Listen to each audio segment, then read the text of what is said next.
Hey guys, it's Brian. Today I just wanted to do a quick video kind of giving you guys an update on where my wife and I stand with the whole in vitro process.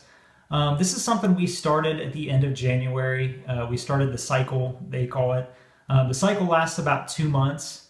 And during that cycle, you're taking hormones to basically stop her body from releasing eggs. That way her ovaries can kind of collect them. And then what they do is they give you stimulation medicine so your body produces as many eggs as possible. And that was called, I think, Follistim is what we used. So after the stimulation medication, they retrieve the eggs. So basically, they go in with kind of a needle and just suck all the eggs out of her ovaries. And after that, they fertilize them. So what they had done was they took my sperm sample, which I had to have a biopsy, a testicular biopsy, because I can't ejaculate. So they took that frozen sperm sample. They did what's called ICSI, ICSI or something like that. And basically all that is they're taking a single sperm and injecting the single sperm into the egg and hoping it fertilizes. Well, for us, we ended up with 10 eggs. Only 7 of those eggs were mature enough to fertilize.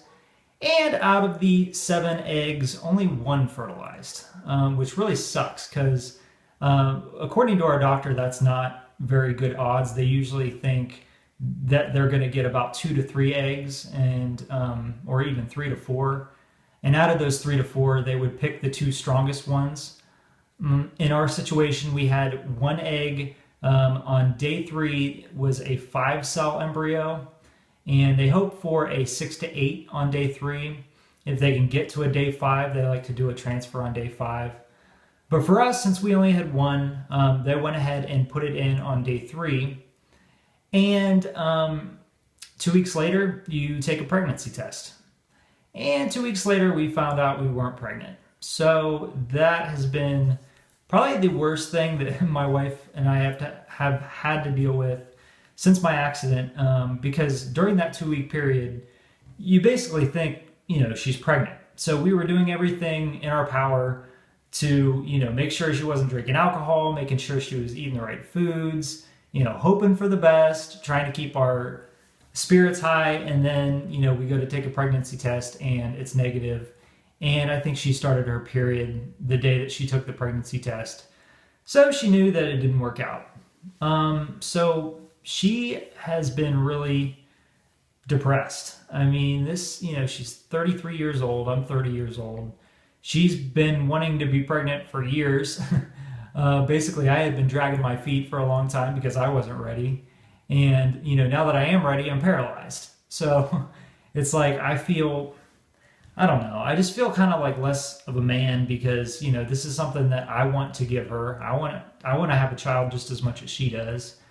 And I just feel like we're just kind of hitting a hard spot. And, we've put $13,000 into a failed cycle. So basically, luckily we had raised about $5,000 with a lot of your help, which was huge. But we were still $7,000 in debt because it was about 13. So now we're trying to figure out, okay, well, what's the next step? And we want to do it again. We want to try another cycle, but we're just trying to get kind of our finances figured out. Do we want to take out a loan? We've got $7,000 in credit card debt. Do we want to take out a loan on another cycle? I don't know. We're kind of trying to figure that out.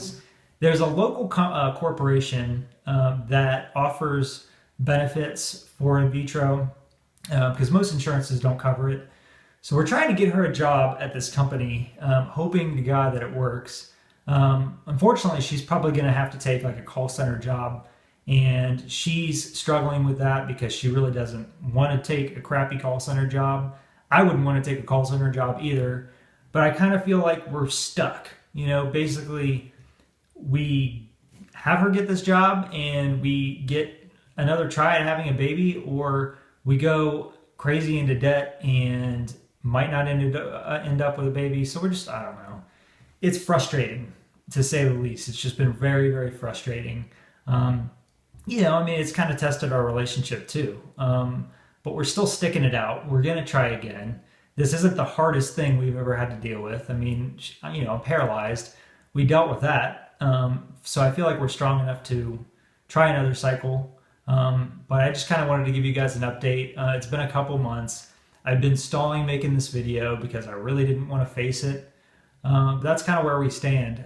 We still have the fundraiser site open. It's called youcaring.com. If you want to make a donation, we're not going to turn it down. We're also trying to apply for a grant through, it's called Baby Quest Foundation. And we had applied the first time, got denied, probably because it was just our first cycle. Hoping maybe we can get a grant on the second cycle. That would be huge. But yeah, just wanted to give you guys an update. If you have any questions, let me know. I know I wasn't very thorough with this video, but I'll talk to you soon. Thanks a lot.